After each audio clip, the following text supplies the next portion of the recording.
Hi, this is Lady Lex UK and this is a Dreams Gadget tutorial. We are doing gameplay gear and we've got to the blank puppets. Now they've recently done an update and they've added an extra section here called the blank puppet collection. They've left the blank puppet button in, but to be honest this is now superfluous because if you go to blank puppet collection, there it is there. So this is where they're going to put all their new puppets. Hopefully we're going to have a few blank puppets from Media Molecule. Here is my suggestion. I think we need a sword-wielding puppet, a gun-wielding puppet, and a four-legged animal puppet. Thank you very much, Media Molecule. I'll look forward to seeing those in due course. Right, okay. So there's our puppet collection. I'm only going to go through the microchips today. There's also the tweak menu of the puppets to go through. I don't want to make this video too long, so I'm just going to look at the microchips. And let's start with the blank puppet. So I'm going to stamp that down. So you scope in L1 and X into the puppet until you get this purple stand. And then you can look at its logic chip, L1 and X on that. And that opens up the logic chip.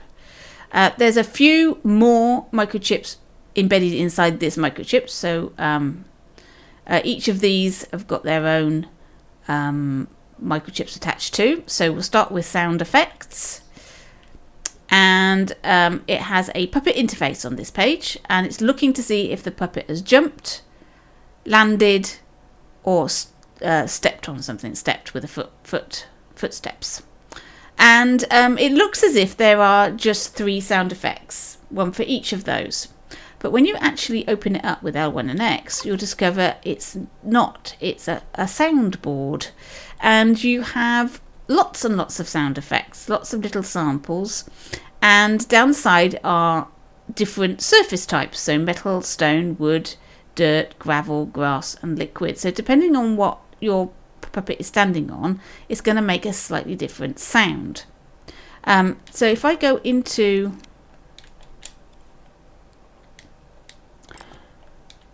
the tweak menu of that floor, you can see on the last page audio surface type, and these match the names of these going down. So we've got metal, stone, wood, dirt, etc. So the puppet is not going to make the same sound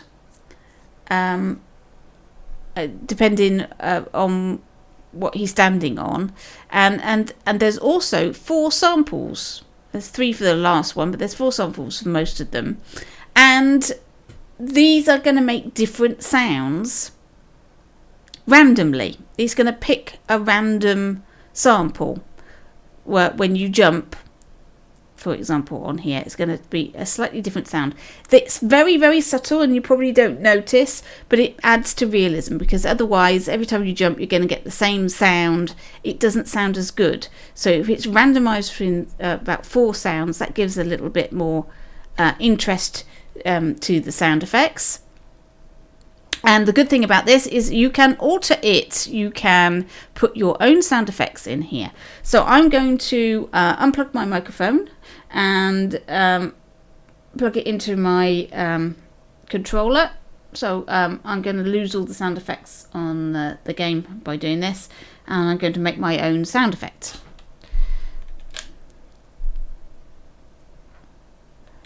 So I'll go into sound mode. And tools and sound recorder, and I'm going to stamp it down and make a sound. Woo. There we go, there's the sound.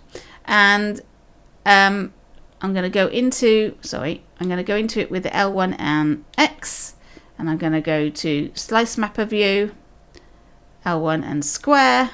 I'm just going to move that over so it starts immediately. And then I'm just going to drag it into my soundboard. Now you'll see it pops it into the default section. You can't put it in any of these lines underneath.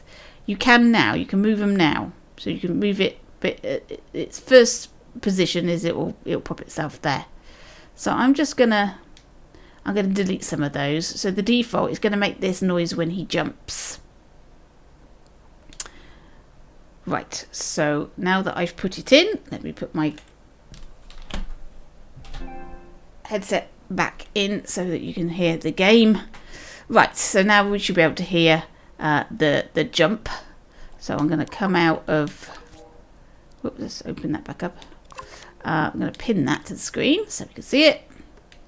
And I'm going to go into test mode. Right, so watch the top line when he jumps. That was number 2. I didn't see which one that was. Number 2 again. Number 1. Ooh. And there's number 3. 2. Ooh. 3. 1. Ooh. 3. So it randomizes which sample it's going to play. So let's come out of test mode.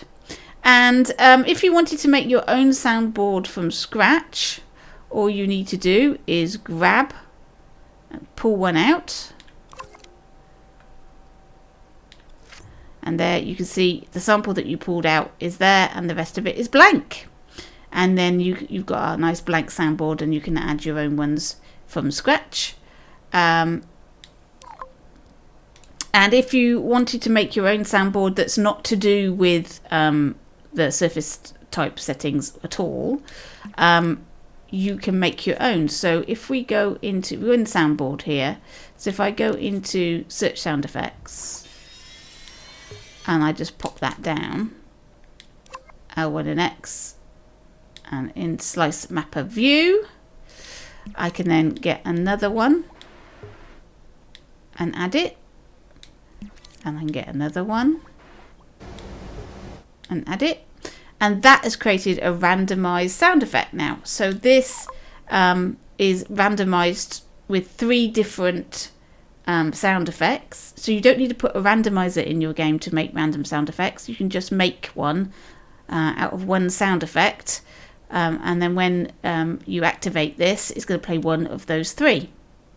It's really quite a handy thing to do. So you can have a board like this, or you can create your own little boardy thing like this.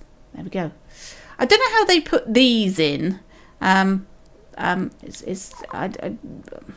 at least we know how to create one from scratch with these if you wanted it. So there you go. Those are the sound effects, and that's all very handy. Next is the jump animation. This looks very similar to the sound effects. So you've got a puppet interface, but this time we're looking at keyframes. Let's come out of that mode. So we've got jump ascent, jump peak, and jump descent, and that is jump ascent, jump peak, jump descent. So start the jump, jump at the top, and what it looks like when he's falling down. And if we highlight that, you can see these are the poses for each of those. So if we wanted to change the pose, so you see the jump peak, I can go into jump peak with L1 and square. No, L1 and X. There we go. And we can change his pose like that.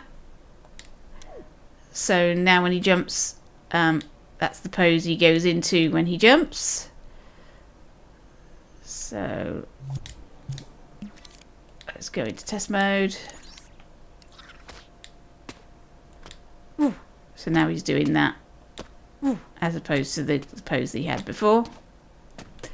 Let's come out of test mode. So you can change all these animations, and you can put in timelines as well into these if you wanted to, so they're even more complicated than just a pose. But that's how you change the jump animation, and depending on your sculpture, you might want to move the poses around so you get something different. Talk about poses. This is the idle pose, and this is the running pose. So there's his running pose with his arms like that. So you could alter this about a bit. So that we could move his arms a bit further up. Ooh, that's crossed them. I don't want to cross them. Oh no. That's a bit of a weird. That's a weird running pose. And we can. Hang on. So now.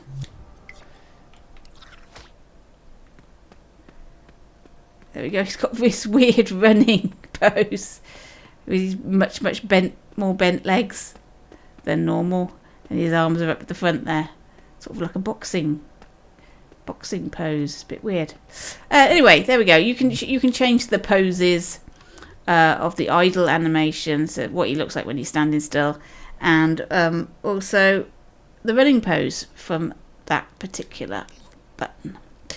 This one is the level complete. So this has got a tag that says level complete. So when that's activated, then it's got a gate here. So this will only activate once it's received a signal. And then we get the victory pose, which is this thing here. And we've also got a camera, which is this one here. And so this is the view that you get with him in victory pose, like that. So there's level complete. This one is the follow behavior. Now, this is what happens when if you've got two puppets. So if I put another puppet down,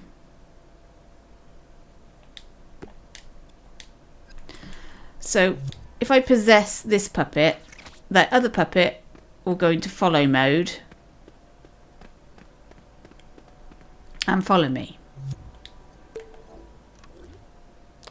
If I was to go into this puppet and delete that follow behavior, now when I possess my puppet, that puppet stays put. He doesn't follow my puppet at all. He doesn't do anything. I can possess this puppet and my other character is also not following.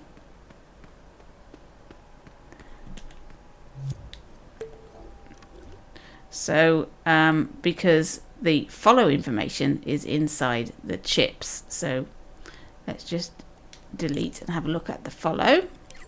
So when the puppet is possessed, this is just a node going from the possessed in the logic from the controller. There we go. There's the controller. When this controller is possessed, it does various things. First of all, it activates a follow me tag.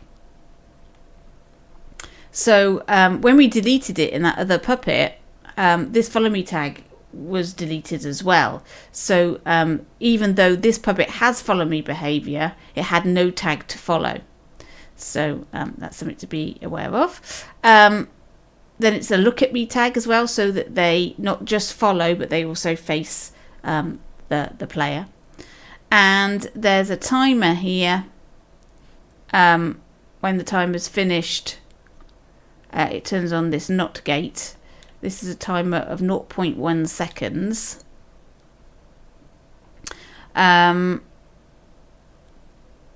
this turns off auto jump and the follow, which is looking to amend. Let me just. This keyframe is turning off auto jump, which is there. And this one, whoops, is changing the follow me and the look at me here. They're turning these on. So this happens when the puppet is not possessed.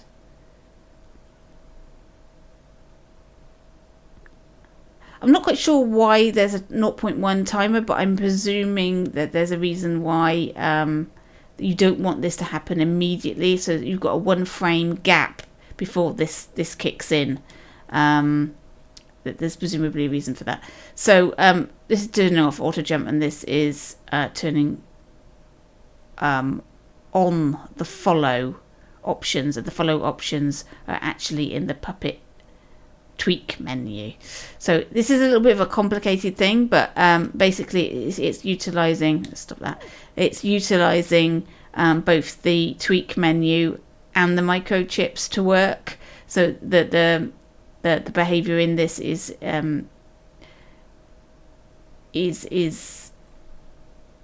doesn't work on its own.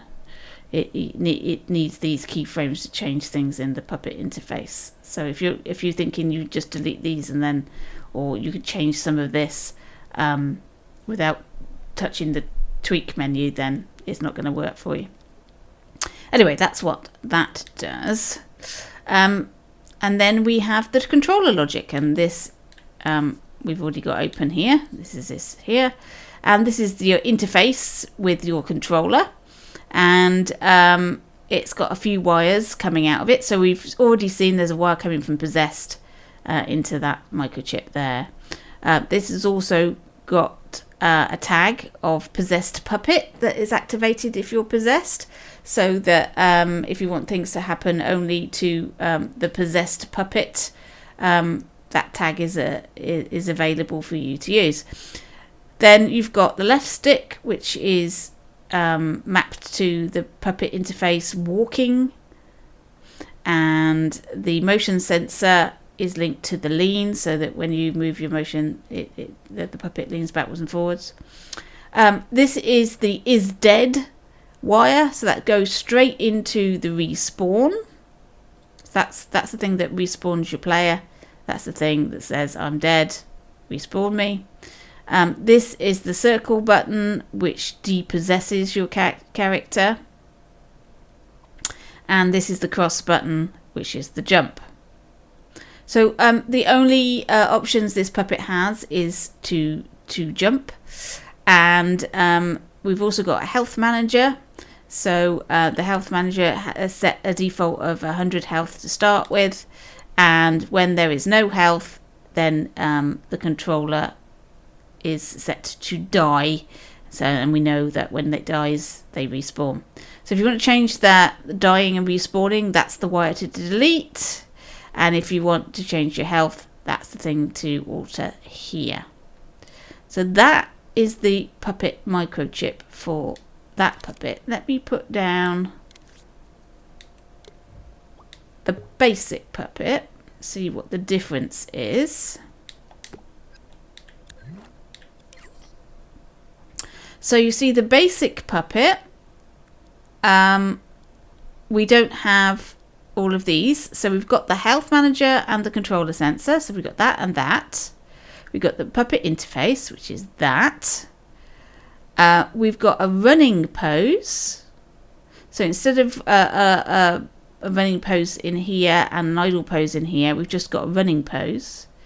And we've got our sound effects, which is the same as this one here. But there is no follow me, and there is no level complete in there, and there is no jump animation. So if we were to possess our Puppet,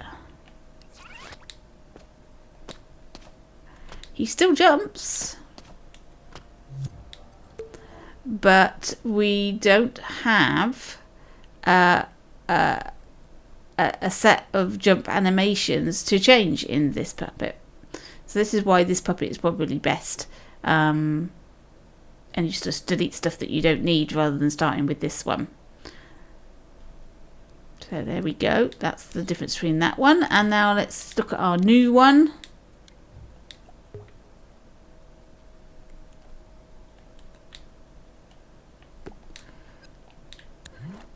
So he's got a very small little purple base there. Here's his Puppet logic. So we've got our controller logic. That looks very similar, except we've got a timeline for damaged. So when it's currently losing health, it's got some timeline that does something. I'll have a look at that in a minute. It's got follow behavior, level complete. It's also got something called sliding behavior, which is new, and poses, and sound effects board is the same, and auto guide the same. So let's have a look and see what the differences are. So poses, idle and run, so that's exactly the same. Follow behavior, that appears to be exactly the same. And then we've got sliding behavior. Now this is a nice little complicated bit of microchippery. Right, so we've got a puppet interface. It looks to see if the puppet is sliding. And then it's got a couple of signal manipulators, and some fog that's going to act as some dust under his... There's the fog. It's going to act as dust under his feet. And this signal manipulator here is a custom remapper. But I'm not sure what it's doing. Because that's set to none. So it's not remapping, it's custom remapper. I don't know. This is what it's doing, I think. Anyway, it's sending out a signal to the tweak puppets settings. So this is going to it's got lots of keyframes, turning off procedure animations, changing the friction on sliding. So if I was to open up his tweak menu, if I was to hide sliding friction, you can see that moved. That's what that one's doing. Turning off procedural animations is here. So that's turning them off. This keyframe, what's this doing? Sometimes you just got to look and see which ones are crossed out. What's it doing? I've no idea what it's doing. It's not to do with any of those. I can't see what that one's doing. That's doing something. But I can't see what it is.